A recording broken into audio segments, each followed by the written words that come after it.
दो बातें मैंने बताई हैं कि सकारात्मकता का बना रहना एक बुनियादी आवश्यकता है और जीवन निर्माण के प्रोसेस में कभी भी नकारात्मकता को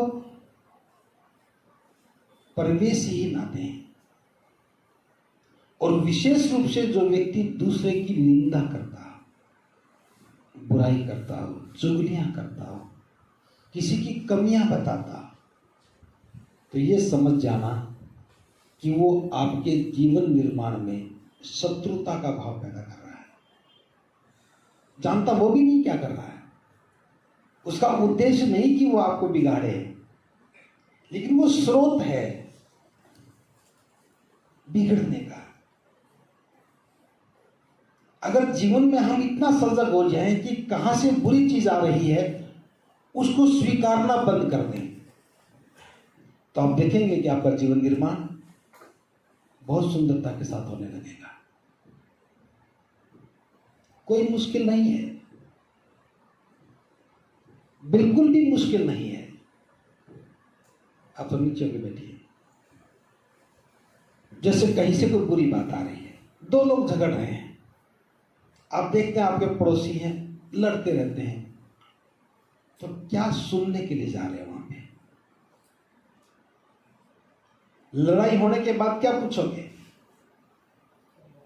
क्यों लड़ रहे थे भी? किस बात पे लड़ रहे थे? अब उस बात का आपके जीवन से कोई सरोकार भी नहीं है, तो भी बहुत दूर तक जाओगे, कई घंटों तक चर्चा करोगे। उस बात को जितनी सुनोगे करोगे, उतना ही आपके मन के जो निर्मलता का भाव था, मन की निर्मलता के भाव में मलिनता पैदा होने का काम करेगी। जैसे हम सफेद कपड़े पहन करके सजगता से सफाई रखते हैं, ऐसे ही मन को साफ रखने के लिए इन सारी बातों से सजग रहना पड़ेगा कि जहां से भी कोई गलत विचार आ रहा है उसको प्रवेश ना मिले। और ये भाव कोई अचानक नहीं बनेगा, ये दृढ़ निश्चय के साथ बनेगा। फिर आप देखना, अगर हमने अपने मन और मस्तिष्क में बैरिकेडिंग भी लगा दी कि जो भी बात आए फिल्टर होके आए, तो जीवन निर्माण बहुत आसान हो जाएगा। लेकिन हम क्या करते हैं? हम संग्रह करने लगते हैं। और एक बात और याद रखना, जब हम ज्यादा बातें सुनते हैं तो हम सारी बातें इकट्ठी भी करते हैं, और इकट्ठी करते हैं तो वो बातें हमें बेचैन करती हैं बाहर निकलने के लिए। तब हमें भी कोई व्यक्ति चाहिए हम जिसे सुना सकें। हम भी ढूंढने लगते हैं, और जिसको भी सुनाएंगे उसकी मन की निर्मलता को भी प्रभावित करेंगे। मेरे पास कोई व्यक्ति आया, दूसरे किसी मिशन में काम करता था। मैंने तैयार किया, वो तैयार हो गया कि मैं भी भिक्खु बन जाऊंगा। हमने उसने चिवर दिलवा दिया उनको।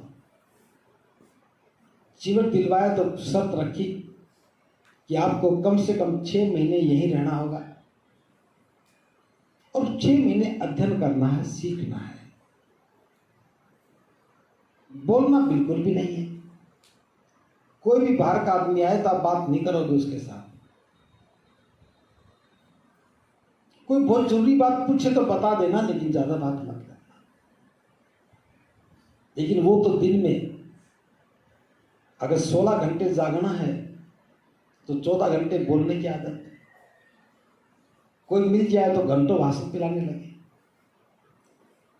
मैंने कभी स्वभाव बदला। 3 दिन में मैंने कम से कम भी 8 पर कहा होगा, 10 पर कह दिया होगा, भाई ये बात ठीक नहीं है, ज्यादा बोलते हो, कम बोलो। चौथे दिन मुझे कहीं जाना था, मैं निकला और वो भी मेरे पीछे पीछे निकल गए। जाते जाते बता गए। जी मैं चुप नहीं रह सकता, बाकी सब ठीक। मुंह पे ताला कैसे लगा लूं? हम कहा मत चुप रहो भी, मुंह पे ताला तो नहीं लगा, लेकिन अकल पे तो ताला लग गया। जहां जो बात अंदर जानी थी वो तो रुक गई। अब जीवन निर्माण का जो दौर था वो तो आया ही नहीं। कैसे वो अच्छा भिक्खु बनेगा? चुप रहना बहुत जरूरी जीवन का हिस्सा है। चुप रहे बिना अच्छी बात मन में प्रवेश करती ही नहीं, और अगर अच्छी बात मन में प्रवेश कर रही है चुप रहते हुए,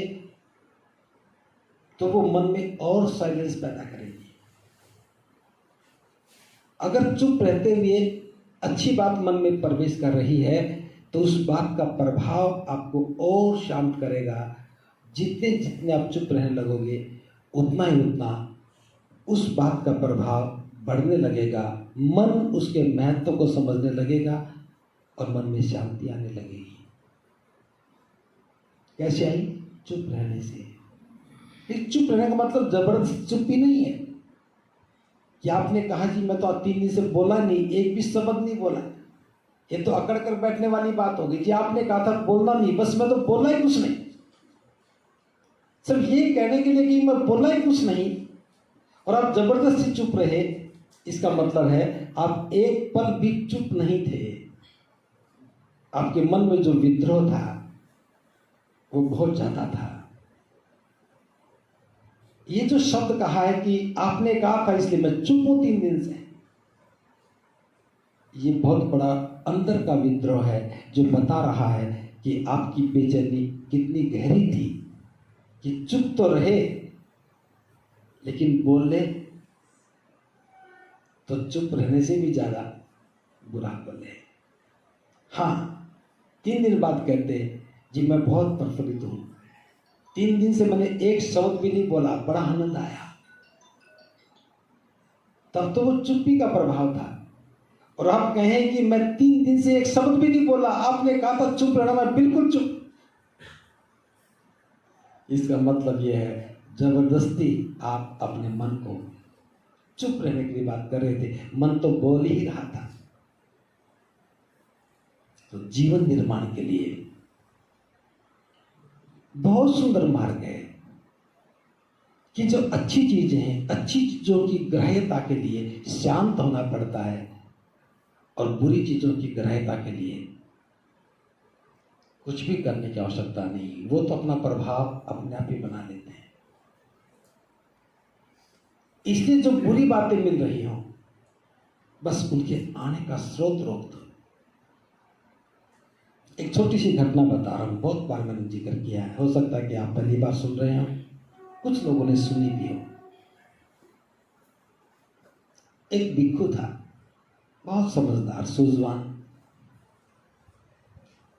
उनके पास एक व्यक्ति आया और कहने लगा कि भंते,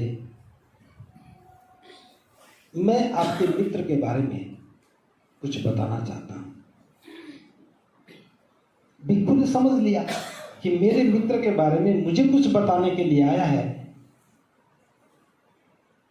तो मेरे मित्र को तो मैं जानता ही हूं, अच्छी तरह से जानता हूं, ये मुझे क्या बताएगा। उस भंते ने कहा कि मेरे मित्र के बारे में मैं कुछ भी सुनना नहीं चाहता, जितना मैं जानता हूं ठीक है और मुझे ज्यादा सुनने की आवश्यकता नहीं। उसने जोर दे करके कहा, नहीं भंते, आपको सुनना चाहिए, मैं जो सुना रहा हूं बहुत जरूरी है। उस भंते ने कहा, चाहे जरूरी भी है तो भी मुझे नहीं सुनना। उस व्यक्ति ने और जोर दे के कहा, नहीं भंते, आपको सुनना चाहिए। तब भंते ने कहा, चलो तुम जिद करते हो, मुझे सुनाने की जिद करते हो, तो कोई बात नहीं, मैं सुन लूंगा, लेकिन ऐसे नहीं सुनूंगा। मैं 3 टेस्ट लूंगा, 3 परीक्षा लूंगा। अगर एक में भी पास हो गए तो सुना देना, अगर एक में भी पास नहीं हुए तो फिर नहीं सुनूंगा। उसने कहा भंते थे, परीक्षा ले लो, टेस्ट ले लो, मैं तैयार हूं। तो भंते ने कहा जो बात तुम मेरे मित्र के बारे में मुझे सुनाना चाहते हो, क्या वो बात सच्ची है? तो व्यक्ति कहने लगा भंते मुझे ये तो नहीं मालूम कि बात वो सच्ची या झूठी है। तो भंते कहता जब बात सच्ची ही नहीं है तो मैं क्यों सुनूं? भी बात सच्ची है तो सुना दो, लेकिन बात सच्ची नहीं है तो मैं क्यों सुनूं? चलो पहला टेस्ट फेल हो गए, अब दूसरा टेस्ट ले रहा हूं। जो बात तुम मेरे मित्र के बारे में मुझे सुनाना चाहते हो, क्या वो बात अच्छी है? उसने कहा भंते बात तो अच्छी नहीं है, बात तो बुरी है। तो भंते कहता है अरे बात सच्ची भी नहीं है और बात अच्छी भी नहीं है तो मैं क्यों सुनूं? अच्छी बात हो तो सुना दे, लेकिन बात बुरी है तो मैं क्यों सुनूं? 2 टेस्ट में फेल हो गए हो, 2 टेस्ट में फेल हो गए हो। अब तीसरा और आखिरी टेस्ट बचा है, पास हो गए तो सुना देना। तीसरा टेस्ट मेरा यह है कि जो बात तुम मेरे मित्र के बारे में मुझे सुनाना चाहते हो, उस बात को सुन लेने के बाद क्या मेरा भला होगा या बुरा होगा? उसने कहा भंते उस बात से तो आपका बुरा ही होगा, भले की तो कोई संभावना ही नहीं है।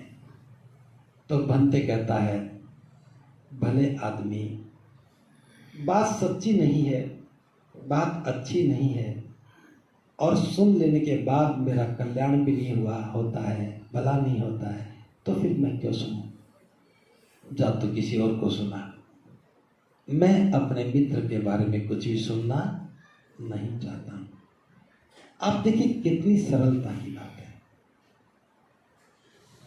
जब हम किसी की बात सुनते हैं तो बात सुनते समय 3 बातें हमेशा ध्यान रखा करो। क्या वो बात सच्ची है? क्या वो बात अच्छी है? क्या वो बात सुनने के से मेरा कुछ भला है? लेकिन ध्यान रखना, जब भी आप झूठी बात सुनते हो, जब भी आप गलत बात सुनते हो, बुरी बात सुनते हो, उसका प्रभाव हमारे अपने मन पर बुरा होता है। आप अपने ही मन को दूषित करने का काम करते हो।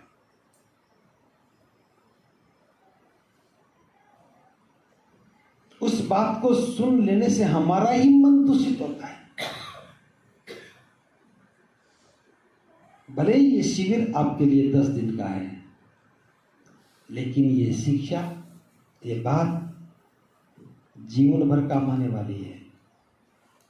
जीवन को बेहतर बनाना है, सुंदर बनाना है,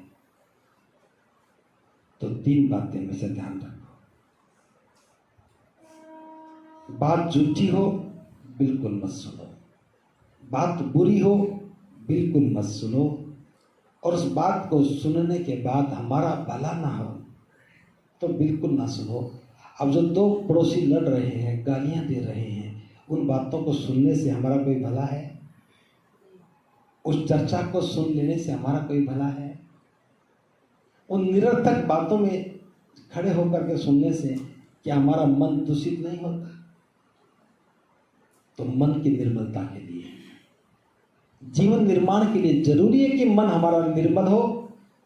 और आप देखना, चलते चलते ठोकर लग जाए, चोट लग जाए, दुखदाई होती है, लेकिन वो दुख थोड़े समय का है। आपके पत्थर लगा, चोट लगी, खून आया, थोड़े समय के लिए है। कांटा चुभा, दर्द हुआ, थोड़े समय के लिए है। जो ही वो चोट ठीक हो जाती है, दर्द भी खत्म हो जाता है और हमारी स्मृति से वो खत्म हो जाती है। लेकिन जो बात हम सुनते हैं, उस बात का जो प्रभाव मन पे रहता है, उसकी कोई हीलिंग नहीं है। आपके मन में जो गलत धारणा बन गई, वो धारणा हमारे संबंधों को इतना बिगाड़ देती है कि दोबारा से वो संबंध ठीक होते ही नहीं। हमें लगता है कि हमारा मित्र है, मेरा भला चाहने वाला है, आदमी अच्छा है, बात अच्छी बताता था, लेकिन वो उसने कितना नुकसान कर दिया, ये हमारी समझ में नहीं आता है।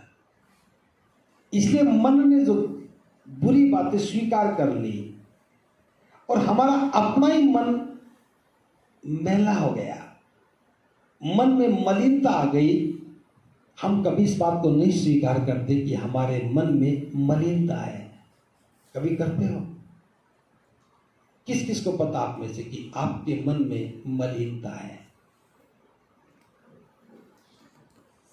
किसी के मन में नहीं है ना, सबके मन साफ है। और हम यहां बैठे हुए एक दूसरे को देखें और मैं कहूं कि आप लिखो आपके पड़ोसी के बारे में, क्या क्या अच्छा है, क्या क्या बुरा है, तो बुरी बातों की लिस्ट हो जाएगी। और सभी अगर 10-10 बुराइयां लिखेंगे तो मैं समझता हूं 300 बुराइयां यहां होंगी। और इतनी बुराइयों में रहा जा सकता है? रहा जा सकता है? तो क्यों दिखती 300 बुराइयां?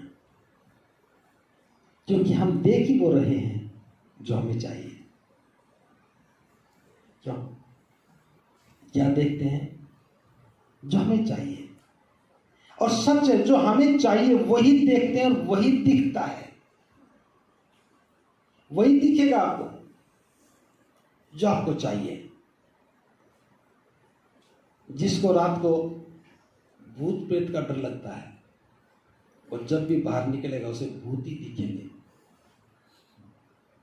जिसको सांप का डर लगता है उसे रात को सांप ही दिखेगा। जिसे कुत्तों का डर लगता है उसे कुत्ते ही काटते हैं। हमारा डर भी एक स्वाभाविक आकर्षण पैदा करता है। याद रखना इस बात को। जिस चीज से हम डरते हैं वो हमें ज्यादा दिखती है। जिससे हम डरते हैं वो ज्यादा दिखती है। एक छोटी सी घटना सुना है, बहुत सुंदर घटना है।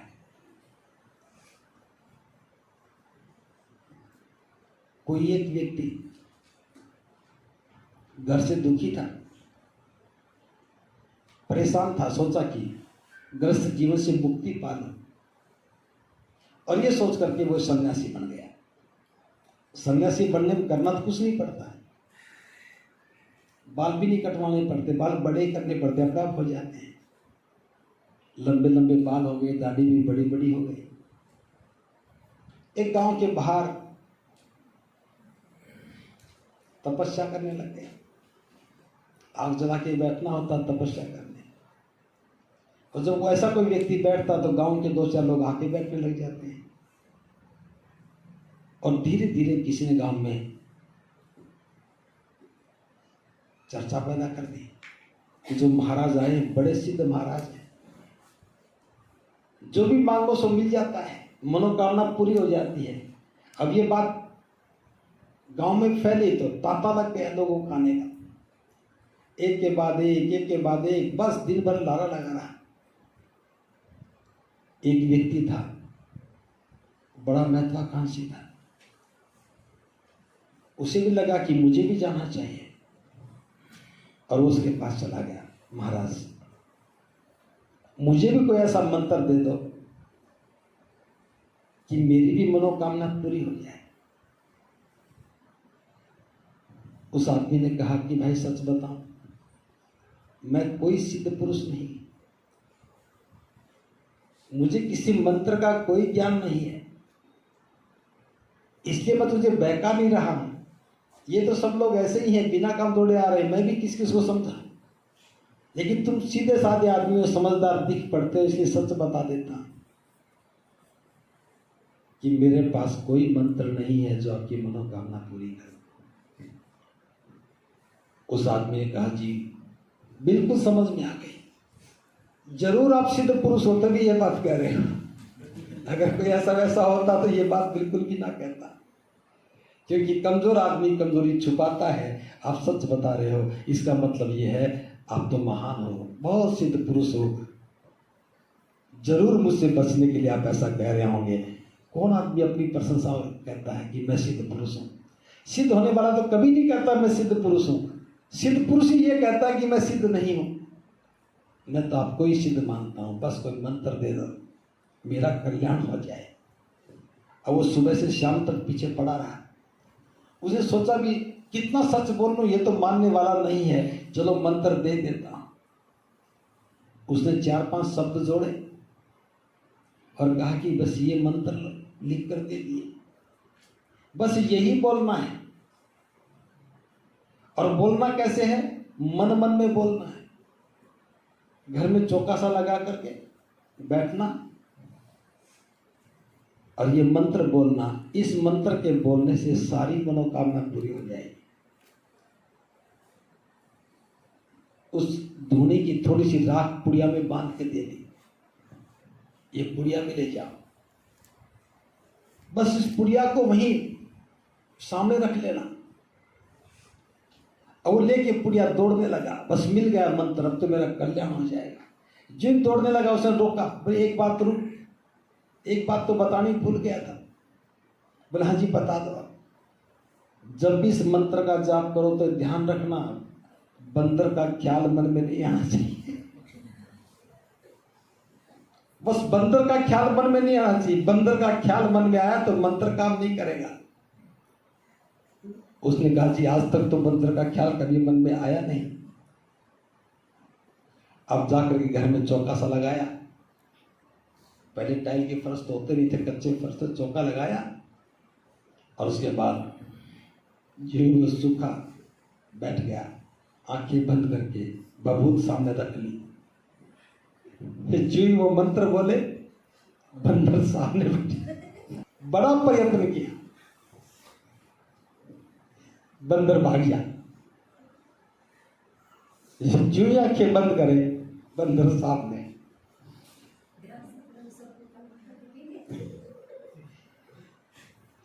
फिर उठ गया। थोड़ी देर घूमने फिरने के बाद फिर बैठे। जो ही मंत्र बोले, बंदर तो सामने खड़ा दिखे।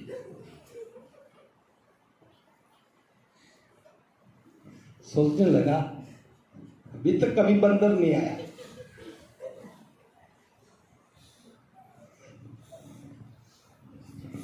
और आज पीछा नहीं छोड़ रहा।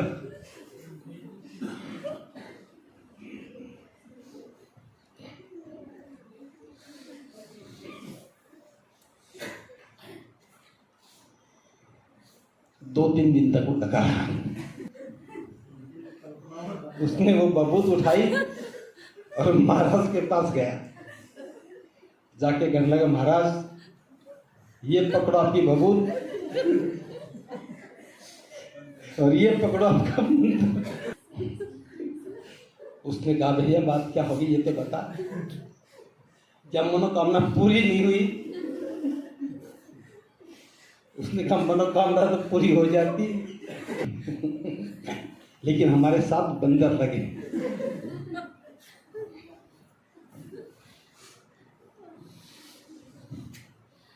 और बंदर कभी भागते नहीं। इसलिए जीवन निर्माण का जो विषय है ये किसी बबूत का मंत्र का विषय नहीं है। हमारे मन में जो भाव हैं, आप कभी भी बैठिए, आपके मन में वो बात नहीं आएंगी। अगर आपको कह दिया जाए बस यही काम मत करना, और जब भी आंख बंद करोगे वही काम होगा। तो जीवन निर्माण में भी ऐसी बातें हैं।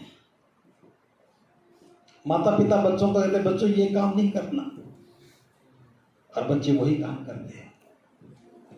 तो यहां जीवन निर्माण जिस काम को करना है, जिसे नहीं करना उसका जिक्र ही नहीं करना। लेकिन होता क्या है, हम कहते झूठ मत बोलना, पता लग गया झूठ तो बोलना ही चाहिए।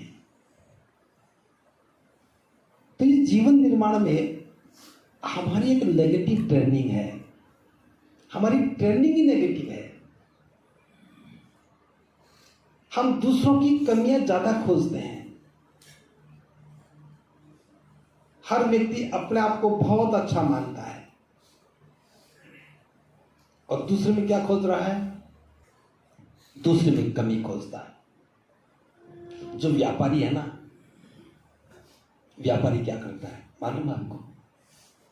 जैसे जो मोटर गाड़ियां बनाते हैं, कोई भी चीज बनाता है, किसी ने माइक भी बनाया, किसी ने पंखा बनाया, किसी ने टीवी बनाया, वो क्या करते हैं, वो दूसरे का प्रोडक्ट खरीदते हैं और जांचते हैं, अपने प्रोडक्ट से तुलना करते हैं कि मेरे प्रोडक्ट में जो अच्छाइयां हैं इसकी तुलना में उसके प्रोडक्ट में कितनी अच्छाइयां हैं। मेरे माइक में जो अच्छाइयां हैं दूसरे के माइक में मुझसे ज़्यादा कितनी है। मेरे मोबाइल में अच्छे फंक्शन हैं, कितने फंक्शन हैं, दूसरे मोबाइल में मुझसे ज़्यादा कितने अच्छे फंक्शन हैं। जो भी मैन्युफैक्चरर, निर्माता अपने इसकी तुलना दूसरों से करता है गुणों को देखने के लिए कि मेरे मोबाइल में ये फंक्शन है तो दूसरे वाले में मुझसे ज़्यादा कितने हैं, कौन सा मुझसे ज़्यादा अच्छा है। उसे पता लगता है कि ये 2 फंक्शन और अच्छे आ गए। फिर वो अपने मोबाइल में उससे ज़्यादा अच्छे गुण पैदा करता है, वो आगे बढ़ता है।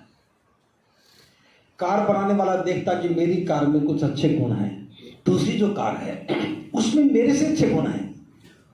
2 गुण कौन से अच्छे हैं, 3 गुण कौन से अच्छे हैं, वो मेरी कार में होने चाहिए।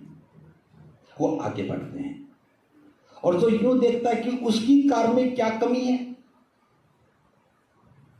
वो क्या करता है, वो कहेगा कि उस कार में ये कमी है, और तुरंत उस मैन्युफैक्चरर को पता लगता कि मेरी कार में ये कमी है, अगली बार कमी दूर कर देता है, उसका व्यापार आगे बढ़ने लग जाता है। वो कहता कि मेरी कार में कमी थी, अब मेरी कार में ये गुण फालतू हो गया। अब उसने जो भी खोजा उसका अपना भला नहीं हुआ ना। हम जीवन में ऐसा ही करते हैं। हम मैन्युफैक्चरर नहीं हैं, हम दूसरों की कमियां खोजते हैं और हमारे मन को वो कमियां अच्छी लगने लगती हैं। जिस जिसकी कमी खोजने लगेंगे, जितनी जितनी कमियां खोजेंगे, उतना उतना भाव हमारे मन में आने लगेगा और हम देखेंगे मैं कमी तो उस व्यक्ति में खोज रहा था और मेरे पास तो सारी सारी कमियों का ढेर लगा है। हम उसी कमी की संपदा के मालिक बन जाते हैं।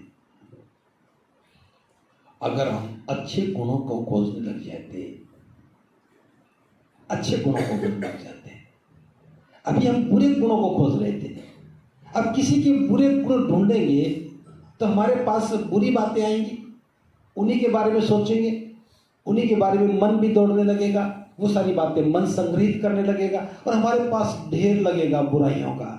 हम सब बता देंगे, वो 1 नंबर पे बैठा तो उसमें ये कमी थी, 2 वाले में ये थी, 3 वाले में ये थी, 4 वाले में ये थी, और हमारे पास पूरा लेखा जोखा है। हमारे स्टोर हाउस में, हमारी ब्रेन में, हमारी मेमोरी में बुराइयों का ढेर हो गया और उन्हीं बुराइयों के हम प्रतिबिंब बन गए। अगर हम अच्छाई खोजने लगते, उसमें ये अच्छाई थी, उसमें ये अच्छाई थी, उसमें ये अच्छाई थी, हमने 50 लोगों में एक एक अच्छाई खोजी, हमारे पास अच्छी बातों के 50 ढेर हो गए। अब उन्हीं के लेकर के हमारा मन सोचने लगेगा, हमारा मन समझने लगेगा और हमारे मन में वैसे भाव पैदा होने लगेंगे और हमारा जीवन निर्माण शुरू हो जाएगा। बस आज की इस बात को मैं ये विराम देता हूँ, वंदना का समय हो गया। तो मैं समझता हूँ कि जीवन निर्माण की प्रक्रिया बहुत सरल है, समझने के योग्य है और हमें समझ में आनी चाहिए।